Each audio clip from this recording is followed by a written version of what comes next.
Nilson Rodrigues, agora no nosso segundo bloco, fale para nós das dores e delícias de ser um produtor cultural. Então, produzir cultura, eu acho que é difícil em qualquer lugar do mundo, né? Você lida com um bem simbólico e são vários fatores que determinam se aquela peça teatral, se aquele show musical, ou aquele filme, ou aquela série de televisão vai ter um bom resultado, porque são várias mãos, várias cabeças que constroem uma obra artística, não é? Mesmo aquela obra artística que é produzida individualmente, não é? Uma tela, um pintor quando produz uma tela, ou um escritor quando escreve o seu romance, o seu conto, ou sua crônica, isto precisa ter um outro componente para que aquilo ocorra, para que aquilo aconteça. É preciso ter produtores, é preciso ter o interesse do público, mas para ter o interesse do público, aquela obra tem que chegar até a ele, e isto demanda esforços de outros setores, mesmo nessas obras que o autor, o criador, produz sozinho. Agora, há outras obras que obrigatoriamente são coletivas, né? Como no caso sim. O cinema, o teatro, né? São obras que resultam de uma ação coletiva, de muitas mãos. Desde o roteirista, no caso do cinema, o dramaturgo, no caso do teatro, o diretor, né? Os técnicos, o cenógrafo, o iluminador, né, isso no teatro, e no caso do cinema muito mais, né? O cinema envolve muita gente.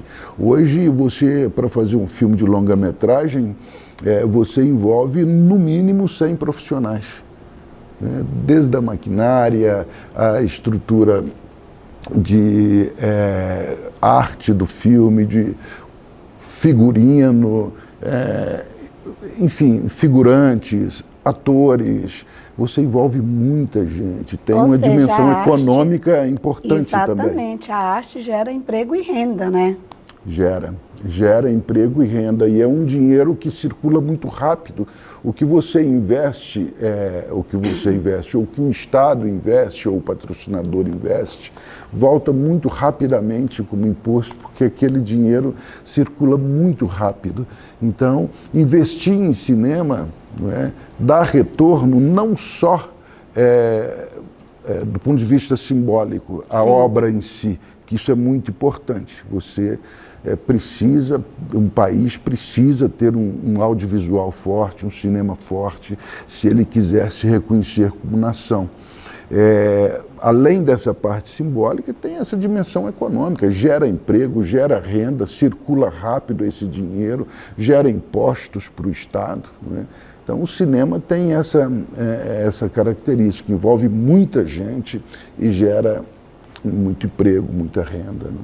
Bacana. Bom, agora vamos falar, eu quero a sua opinião também sobre a questão do streaming. Em termos de perdas e danos, o que o streaming representa para o audiovisual no Brasil? Olha, eu acho que representa muito. É uma possibilidade de ampliação de espaços para o espectador.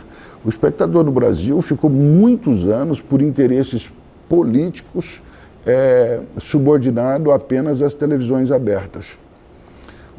A televisão a cabo demorou muito para chegar ao Brasil, porque não havia interesse das grandes redes que se ampliasse essas outras possibilidades de acesso do espectador ao audiovisual. Quando chegou o cabo, chegou sem produtos nacionais. Quer dizer, você praticamente não via filmes brasileiros, séries brasileiras nos canais a cabo, que era um outro absurdo. E foi uma luta muito grande para que se estabelecesse o mínimo de regulação para que se tivesse conteúdos nacionais brasileiros nos canais a cabo. E isto foi no primeiro mandato do presidente Lula, que estabeleceu essa regulação. Olha que coisa importante. Hoje você liga os canais a cabo, você vê conteúdos nacionais em todos eles, séries, filmes, né? Isso foi uma conquista, né? Sabe que tem um amigo nosso, amigo do cinema brasileiro, o maior produtor do cinema brasileiro, Luiz Carlos Barreto, que ele tem uma frase que eu ouvi quando eu era jovem e eu nunca mais esqueci. Se um país que não produz cinema, ele não consegue se enxergar, se ver. É como uma casa sem espelho. Olha que interessante, né? Interessante. Então, o Brasil voltou a produzir cinema muito fortemente após o primeiro mandato do presidente Lula e agora tem esse novo desafio que você se refere, que são as plataformas de streaming. Nós temos várias hoje, né? Amazon Prime, sim, Netflix, Paramount, Disney, né? Mas não tem regulação. Isso é uma questão grave que era para ter sido resolvido já. No governo da presidenta Dilma, isso já estava encaminhado, já estava pronto para ser regulamentado, mas com a interrupção do seu mandato, isto não foi adiante, por interesses políticos e econômicos. As plataformas que operam no Brasil, sejam elas quais forem, elas precisam pagar impostos. Ainda são de forma ilegal.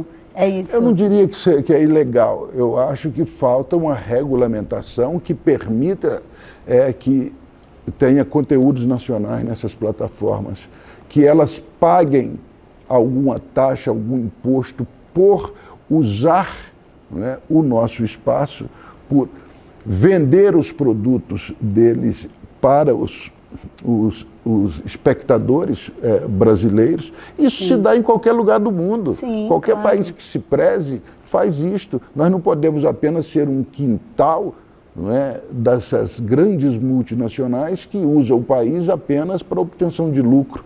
E a nossa identidade? E a cara do país, que só pode ser revelada a partir da produção do nosso cinema, das nossas séries de televisão, não é? Então, é preciso que essas grandes plataformas de streaming se comprometam com o cinema brasileiro. Mas isto